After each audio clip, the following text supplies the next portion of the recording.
L'histoire commence dans les années 1870, lorsque l'appétit des puissances européennes est stimulé par la découverte de richesses à l'intérieur du continent africain.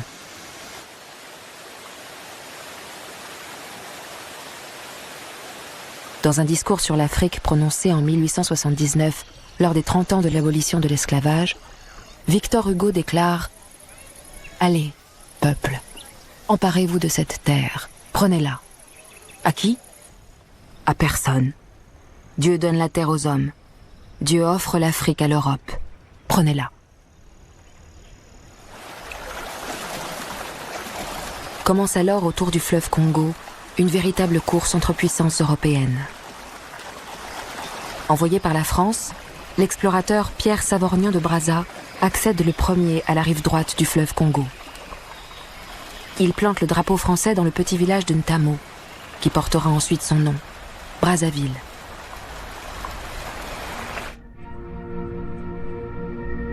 Présenté comme un pacifiste qui conquiert les peuples pour les libérer et leur apporter la civilisation, il incarne le nouvel idéal de la nation.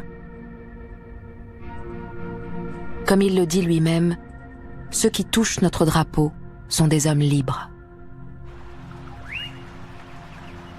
À la même époque, œuvrant pour le compte du roi des Belges Léopold II, le journaliste et photographe Henry Morton Stanley plante le drapeau belge sur la rive opposée du fleuve, pour fonder Léopoldville, qui deviendra Kinshasa.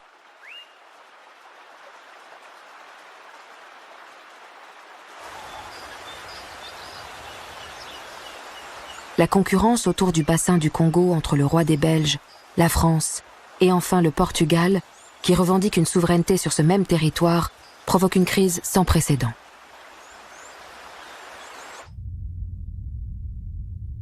En 1885, une conférence est donc organisée à Berlin pour résoudre cette tripartition de l'Afrique équatoriale. Les grandes puissances européennes ainsi que les États-Unis vont, sans qu'aucun représentant africain ne soit convié à leur table, diviser et partager entre eux tout un continent.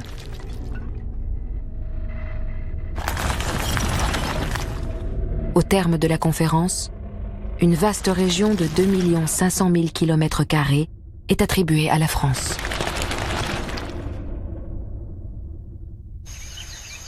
À la fin du XIXe siècle, le temps de l'exploration s'achève. Vient alors le temps de l'exploitation.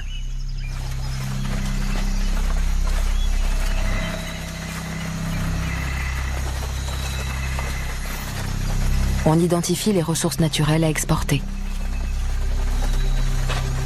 Coton, café, cacao, bois précieux, ivoire et caoutchouc.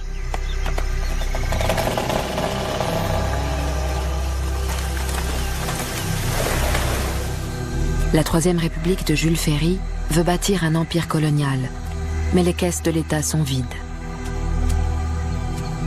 Le gouvernement ne peut pas investir dans ces contrées lointaines.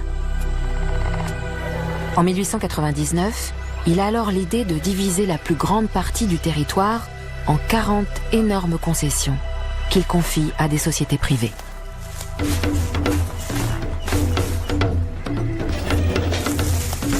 Chaque concessionnaire a charge d'assurer le bon développement économique de sa concession.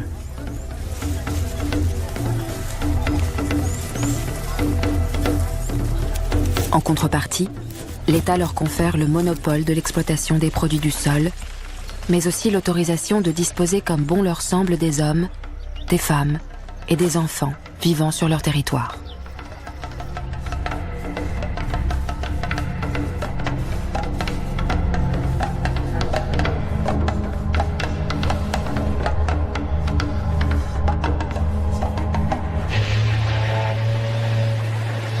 Or, si la France veut profiter de ces ressources, il faut trouver le moyen de les exporter vers la métropole. Sur cet immense territoire, d'une superficie équivalente à 5 fois celle de la France, il s'agit de faire descendre les richesses prélevées au Tchad, en Oubangui-Chari, future République centrafricaine, et au Moyen Congo, jusqu'à Brazzaville, puis de les acheminer vers la côte pour les expédier vers l'Europe. L'idée maîtresse est de se servir du moyen Congo comme d'un pays transit. Mais de Brazzaville jusqu'à son embouchure, le fleuve n'est pas praticable. Il manque encore l'essentiel, une voie ferrée. Dès 1890, les Belges, sur l'autre rive du fleuve, ont pris une avance décisive en entreprenant la construction d'un premier tronçon ferré entre Léopoldville et le port de Matadi. Achevé en 1898, toutes les exportations de l'Afrique équatoriale française passent par cette voie ferrée, pour un prix exorbitant. Les gisements de cobalt, d'argent et de cuivre, découverts au Congo belge, attisent encore plus l'intérêt des concessionnaires français pour l'exploitation de leur territoire. La tension est à son comble. Alors que le train belge roule à plein régime, les Français discutent et tergiversent pendant plus de 10 ans. On cherche le tracé idéal, le lieu adéquat où aménager le port. Chaque concessionnaire fait pression pour que la voie ferrée desserve sa concession.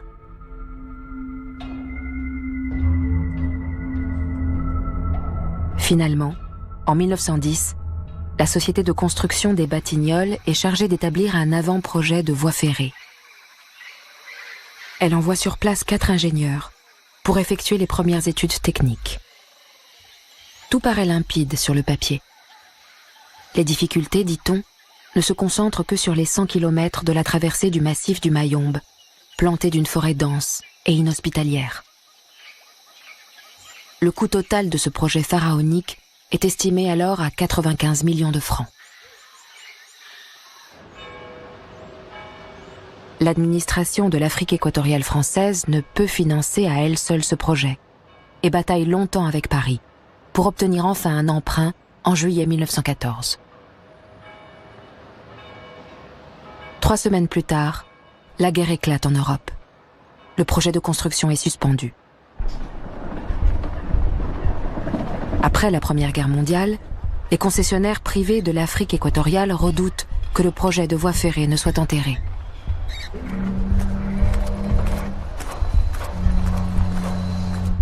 C'est alors qu'en 1921, Victor Augagneur, fraîchement nommé gouverneur général de l'Afrique équatoriale française, tranche dans le vif et décide d'attaquer sans attendre davantage la construction de la voie ferrée. Malgré une grande impréparation, en février 1921, à Brazzaville, l'honneur de donner le premier coup de pioche revient à l'épouse de Victor Augagneur. Son mari fait un discours dans lequel il concède à ses détracteurs que l'usage voudrait qu'on ne se lance pas dans semblables projets sans plan précis. Mais, ajoute-t-il, c'est un travers de l'esprit français de chercher les meilleures pentes, les meilleures courbes. Je le répète, il faut voir et agir vite.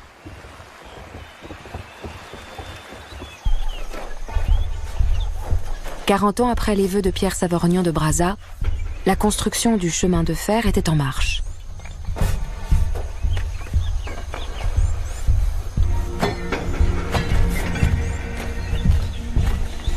Pour aller où exactement?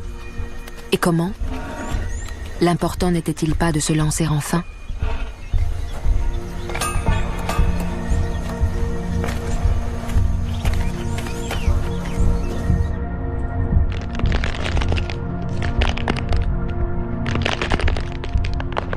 Alors qu'émerge la voie ferrée à Brazzaville, en 1922, le ministre des colonies missionne la société de construction des Batignolles pour réaliser la section côtière, de Pointe-Noire vers Brazzaville. Elle va être responsable de la construction du tronçon le plus difficile, les 100 km qui traversent le massif du Mayombe. C'est un accord très avantageux pour la société des Batignolles. Elle facture le montant de ses dépenses à l'Afrique équatoriale française, qui les lui rembourse, avec une majoration de 20%. La société s'engage à achever les travaux en 6 ans et demi. En contrepartie, le gouvernement doit fournir le personnel, jusqu'à concurrence de 8000 hommes.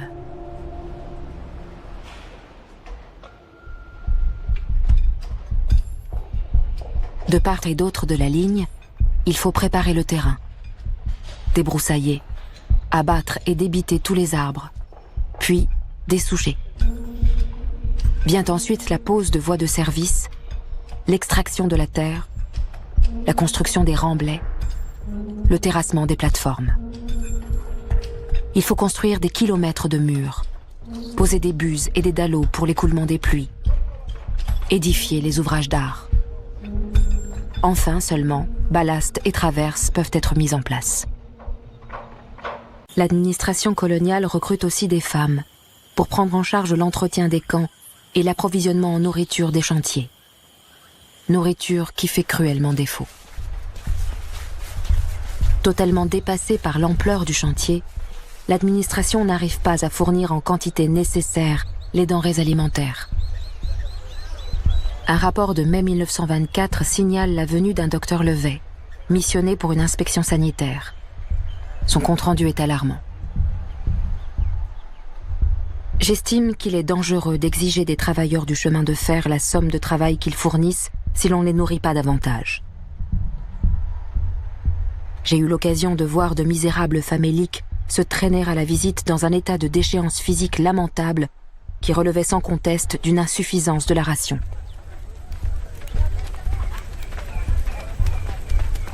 Dans une logique productiviste, le médecin explique que la faim génère la maladie et que la maladie signifie un rendement inférieur de travail.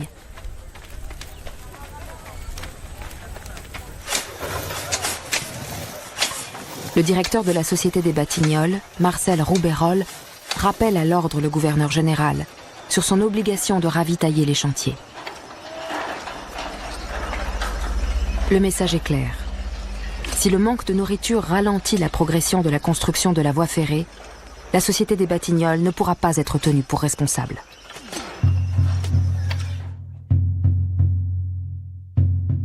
C'est dans les archives de la Société de construction, aujourd'hui SPI Batignolles, que sont consignées les rares photographies existantes des ouvriers.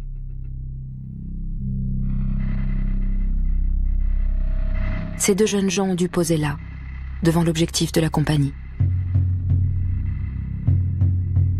La cause de leur maigreur est évidente. Les cadres blancs du chantier ne comprennent pas, ou ne veulent pas comprendre. Convaincus de l'infériorité de l'homme noir, ils parlent de la nonchalance, de la paresse et de l'inefficacité des travailleurs et réclament davantage de main-d'œuvre.